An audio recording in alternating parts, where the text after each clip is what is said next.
Hi, welcome to TTM Overcomers Rising, How to Live Out Your Days Victoriously. Today with me I have Heather Meyer, and she's very successful about overcoming her days with Trick. Welcome, Heather. Hi, Erin. Thanks for having me. Thank you so much for coming in for this interview. And I'm very excited to hear about all your success stories. And even though Trick is a horrible disorder, you have a lot of things that you have done that it's pretty awesome. So let's start out with this. Our first question, though, is what are your first memories of trichotillomania in your life? So my first memories of TTM go back to when I was about 10 years old. And I remember having an eyelash that was poking me in the eye, and I kept trying to straighten it out, and it kept poking me. And so I remember walking into this mirror in the hallway of the house that we were living in and looking in the mirror and trying to straighten it out, like use my fingernail to try to straighten it back out to get it out of my eye. And it came out. And I remember like that release that came with that. And I personally had a trauma history and had been repressing what had happened and not talking about it and not trying to deal with it. And so for me, like that release kind of for a few seconds, just like all of that I'd been feeling like disappeared. And that was kind of where my struggle with Trick began. And the first memory that I have of pulling. Oh, wow. And did you say how old you were when that first started? Yeah, I was about 10. 10 years old. Mm-hmm. Okay. So you believe that was a trigger from a traumatic incident that you had? Because some people don't know, they don't have a source of how it started. Okay. Right. So how it started with your eyelashes, but how severe did it get? What were your spots of pulling and yes. So I started, like I said, I started with my eyelashes. When that became noticeable and people were starting to notice, I moved to my eyebrows, kind of thinking like, oh, if I pull from this place, then I'll stop pulling from the other place, which didn't happen. And so it just kind of got worse. And then eventually went to my head and my hair. I would pull, not even realizing that I was pulling it. I would do it at night when I was laying in bed trying to go to sleep and not being able to go to sleep.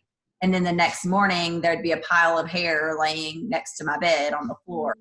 And so over the years, it got pretty bad. I hid it for my hair for a really long time, wearing it in a ponytail so that you couldn't see it. But by the time I was a junior in high school, I was about a junior into my sophomore year, beginning of my junior year in high school. I ended up having pulled so much that I was almost bald and had to wear my whole junior year of high school and the probably first semester of my senior year. Oh, wow. That's traumatic, especially being a high schooler. Yeah. It was not comfortable, especially when I felt like I couldn't go do a lot of the things that my friends were doing. Swimming was something I'd always really enjoyed, and I felt like I couldn't go swimming anymore because I was scared my wig was going to come off, or I was never bullied or picked on, thank goodness. The one time that something did happen, a boy sitting behind me, like right after I got the wig, because it was obviously like not my hair, because it was not my haircut style or anything. And the boy that sat behind me like pulled it one time, but the extent of that, nobody ever said anything. So that I was very thankful for that I went to a school where that didn't really happen. And so I never had to worry about being bullied or picked on for being different. And I'm still to this day so thankful for my classmates and the kids that I went to school with for not doing that, because so many people don't have that experience. Yeah. Well, I was teased growing up, but then when I got into junior high school, my big sister took over. So there's no more bullies. No more bullies. But yeah. Good for her. Yeah, if you have a good school, that's awesome. So let's start now with your success stories. You've battled Trichotillomania for how many years? 10 years old to 10 years old, and I will be 38 this summer. 38. Yeah. For 27 years. 27 years. Yeah. I've struggled with it off and on. So obviously, well, for most part, we always, for Trichotillomania people, we go through a stage where the why me's, then, you know, like probably the victim mentality, but then it's like, you kind of get tired of being down. You get tired of beating yourself up more than you already are. Trichotillomania is hard enough as it is. But when did your life start turning for the better? Like when did you realize enough's enough and I'm going to take control of my life, even if Trich is in your life? You know, like how did you, in the midst of it, just, you know, started to become so successful? Yeah, so growing up when I was a kid, before my Trich, I competed in beauty pageants. And people always told me, oh, you should be a model. And that was the thing that I was interested in the most. Growing up, I wanted to be an actress and a model. And that's the only thing I could see myself doing. And I ended up wanting to be a broadcast journalist, which kind of went along with that. And so that was kind of had always been my dream. And after Trich, I was like, I can't do this. I can't compete in pageants anymore. Nobody's going to want a model who pulls their hair, doesn't have eyelashes. So I really struggled with that for a while. And occasionally would slip back into pageants and do a pageant here, do a pageant there, but I was never fully comfortable with what I was doing. And after I got married in 2010, I decided to compete for Mrs. Colorado. And I competed in that pageant system for 4 years. But the first year I competed, I met so many women who were so encouraging and had their own reasons for being at the pageant and competing in the pageant, that it was able to make me open up about what I was actually going through and to be honest with it. And I had spent so many years trying to hide it. I didn't want people to know that I pulled. I would make up excuses for my eyebrows or my eyelashes or for wearing extensions or wigs. And for the first time, I was able to really start being open with people about what was going on. And I finally figured out, like, when I could own that and be honest about the fact that I had TTM and that I pulled my hair and that this was part of who I was, because I tried all these different things to stop and nothing was working. I finally came to terms with that and got comfortable talking about it. That was when things changed for me. Things just went a completely different direction and opened. By embracing it, it opened up a whole new world for me. It was kind of like you embraced your weakness, but then you no longer allowed it to devour you, you know? Like, yeah, so, exactly. So it started with Miss Colorado, and you won. So yeah, so I actually, that was Mrs. For married women. After I went through a divorce, I moved from Southern Colorado to Northern Colorado, and I competed for the title of Ms. Woman Colorado, United States, in March of 2017. And I actually won. Yeah. I was crowned Ms. Woman Colorado and got to go compete at Ms. Woman United States that following July, which was an amazing experience. I'd always wanted to be Miss America when I was a kid, and so that was as close as I was going to get at almost 40 years old. So that was a really awesome experience. And that opened up the door for me for so many things since then. That it's been incredible. Yeah, that's awesome. So it started with Miss Colorado. And you talked with me about how Trich has actually been your stepping stone to these doors actually opening. And you've had this dream of becoming a model, and it happened because of almost, you know, with the weird thing is Trich. So can you kind of elaborate on that? Yeah, so going in to compete in the pageant, like I said before, I'd always worn extensions or wigs or something and was super uncomfortable competing, super uncomfortable having somebody else do my hair. And so I was looking for sponsors. I was trying to find somebody who did something hair-wise that could help me for the pageant when I was competing at the state level. And I found Hair Club in Denver and went in, met with them. She did a consult. She told me what they could do, and they decided to be a sponsor. And so they sponsored my hair for the pageant. And then when I went to nationals, they actually sent my stylist from the Denver office with me to do my hair for nationals, which was super exciting because now is one of my best friends and I love Sarah to death. But that led to me being, I feel like them and being part of Hair Club and having their support helped me to win my title, because I went into this pageant confident and feeling really good about myself for the first time in a very long time. And I just went in there and talked about my TTM, and I talked about where I was and my experience. And so that was really helpful for me, and that to build up my self-esteem and my self-confidence. But having done that and having been a member now at Hair Club decided to make me a brand ambassador.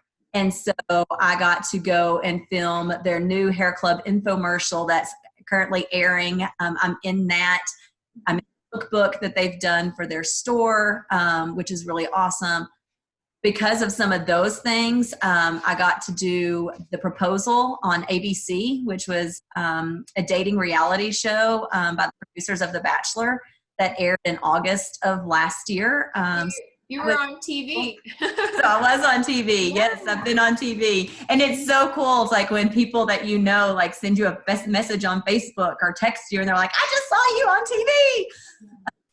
So that's kind of pretty cool. And I also got to I just finished filming a movie in August that filmed in Denver. So my first feature-length film, Final Transit, and it's actually going to be released in a few months internationally at a film festival in France. What's the title of the movie? Final Transit. Final Transit.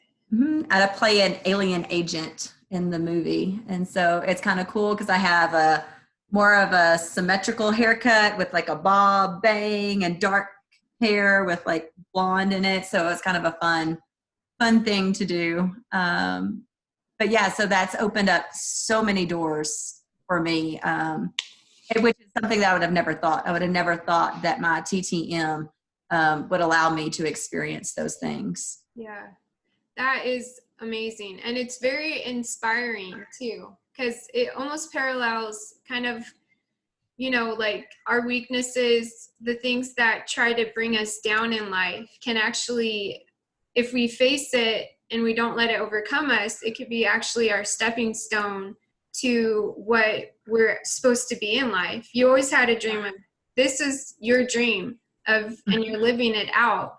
And so that's awesome. So God has actually played a big role in you overcoming your days with trichotillomania as well. Can you just tell people a little bit how God has been encouraging you and inspiring you?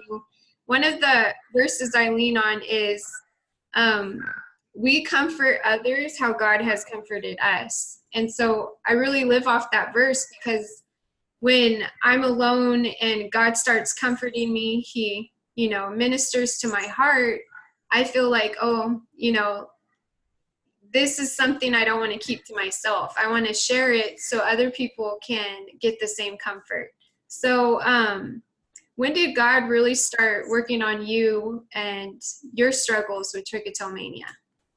Yeah, that's funny because one of the things growing up, like when I first started pulling before I knew there was a name or that other people did it, I would just pray to stop because I didn't know why I was doing it. I didn't know why I couldn't stop doing it. I felt so alone in that, and I just wanted it to stop. And I would pray and pray and pray. And for years, I prayed for God to help me stop pulling, just take it away from me.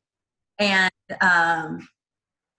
I it's only been in like the last few years that I've really learned to accept the TTM, and that, you know, to just be honest about who I am.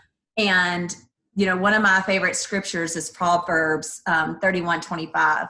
She is clothed in strength and dignity, and she laughs without fear of the future. And I love that verse, because we are strong. We are all strong in our own way. If you're dealing with Trick, you have to be strong. You have to have a certain level of strength to be able to get through some days. But the big thing is that she laughs without fear of the future, because the Bible tells us, it's over 365 times in the Bible, do not be afraid. And TTM is such a fear-inducing disorder. I mean, we're afraid all the time. We're afraid that someone's going to find out that we pull. We're afraid that we're going to be made fun of, that we're not going to be loved, that we're not worthy of love, that we're not going to find a relationship. There's all of these things that we are afraid of, and that we try to lie to others about, or to ourselves about. And with the Bible, it tells us, do not be afraid. If we are honest about who we are and what we do, and we can face that fear head on and not give into the fear, it can change what you've done in your life. I mean, my whole story is an example of that. Had I not come to terms with, this is who I am, and I'm not going to let it own me anymore, and I'm not going to be afraid of it, and I'm not going to be afraid to show people who I am, be where I'm at. And I think that that's one of my biggest things is, do not be afraid, and knowing that God has a plan. You know, all of those years that I prayed for God to take my TTM away, I might not be doing what I wanted to be doing. I may not have won a crown. I may not have made a movie. I may not have been on TV or been in a commercial, because that might not have been the plan. You know, and knowing that God already has a plan laid out for my life, and trusting in that, and that there is a bigger plan and a bigger picture, that helps pull me through any of those tough days that I have with struggling with my TTM. Yeah. A lot of times too, like you said, we get tunnel vision, or just our world it just collapses on us, and all we can see and feel and experience is our pain. But, you know, kind of what you're saying too is, look at the bigger picture, you know, and when you're a little kid, all you know is the pain and the suffering, and, you know, the stuff that you can't do that normal kids can do, you know. And so, but looking back, you know, over your years as being a grown adult, you say, wow, like God knew what he was doing. He had a plan. And I love the saying, beauty for ashes, you know, like God's a restorer. He could take, you know, our ugly moments in life and literally transform it into his glory, into something great. And that's what's happening, you know, with you. But are you getting better at it not completely devouring your days like it used to? Definitely. Definitely my days are definitely not spent now focused on the pulling.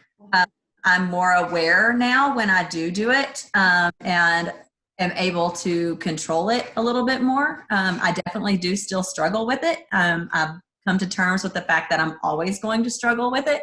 I'm not going to let it consume me. I'm not going to let it determine and dictate what I can and can't do, or who I can and can't be. I'm going to determine that and dictate that, rather than letting it take over. Yeah. And so also you wrote a children's book. I did. Yeah, it started when you were a kid. But tell the viewers a little bit about how you were looking for a book, but you couldn't find it. So you thought, well, then I'll be the person to write it. Yeah. So I'm also a therapist. I'm a licensed professional counselor, and I've had some kiddos that have had hair pulling disorders. And I had one in particular who was about 13 years old, and she was on the autism spectrum. She was nonverbal, and she started pulling her hair, and her stepmom had gotten a lot of misinformation about hair pulling. And so I was trying to find something to share with the family. And I went online looking for books, and I found everything for counselors. I found tons of things for adults who have TTM, for professionals, for parents, but nothing specifically for kids. And so I decided that there needed to be a book for kids. So I sat down and loosely based off of my own personal experience, I wrote my book, and I laid it out in a Microsoft Office, Word document, and sent it to my mom. And my mom drew the preliminary and sketched the preliminary pictures for the book. So that was super exciting to be able to get to do that, and my mom to be part of that, and to get my book published. That's awesome. So can you show people the book? Yeah. So it's titled Where's My Hair? Awesome. And it's Where's My Hair? A Trichotillomania Story for Children. And where can people find your book? So you can get it on barnesandnoble.com or on Amazon, or you can message me through my Facebook page or my Instagram page, or send me an email. Awesome. So also for the show series that we're doing a limited time offer where you could actually email Heather personally and purchase a book through her, and she'll have a personal signed copy to be mailed to you. So Heather's email address is heathermeyerlpc@gmail.com, and it'll also be attached to our interview series email attachment as well. So that's awesome. Thank you for doing that, Heather. Yeah, you're welcome. Thank you. So we have a few minutes left, and we like to, for the last portion of the interview, just if you have, it's kind of a takeaway, something that people can hold on to that can be an encouragement and something inspiring for people who may not be where you're at in life right now, maybe in the victim mentality, maybe caught up in their struggles where they can't see past tomorrow. So can you just share, something that they could just hold on to that can encourage people to not give up and to press through with trichotillomania? Yeah, definitely. And I've definitely been in those spots where, I felt helpless and hopeless and didn't know what to do or where to turn or how life was going to turn out. But I would like to say to anybody who's feeling that way to not give up hope, to find that if they're spiritual, find that scripture that you can cling to, find something that you enjoy in life or appreciate in life and cling to that. Having something that you put your focus on more than the TTM and more than the pulling has been so helpful to me. And for me, that's been my faith and reaching towards my goals. But it came from that place of acceptance first. And so what I would like to encourage everyone to do is love yourself. Learn to love yourself through all of your flaws. We're all imperfect. None of us are perfect. And we have to love ourselves, the perfect parts of us and the imperfect parts of us. And when you can truly learn to love yourself and truly be at peace with, I may never stop pulling, but I am going to overcome this. And when I overcome, I mean, I'm not going to let it hold me back. I'm going to push through this, and I'm going to pursue the things that I want to pursue and be the person that I want to be, and not let this stop me from living my life. Because so many of us do that. So many of us let this disease or this disorder stop us from living the life that we could live. And so just being really honest with yourself and saying, this may not be where I want to be, but this is where I'm at. And I have been dealt these cards, and I'm going to learn how to live with them, and I'm going to learn how to make the best out of it. And there is hope.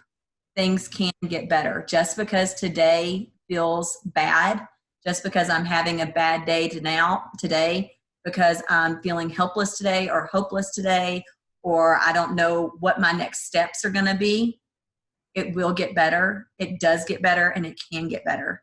And you can live the life that you want to live without limitations and without letting this disease or this disorder control you and consume your entire life. You can live the life you want, not the one that you feel like and think that this disorder will allow you to live. Yeah. Awesome, Heather. Thank you so much. Thank you. Very inspiring to hear your story and all that you're doing, your successes, and just not letting your weakness overcome your days. And thank you guys again for joining us for TTM Overcomers Rising. And thanks again, Heather. I really appreciate you coming on. Yes, thanks for having me. All right. Bye.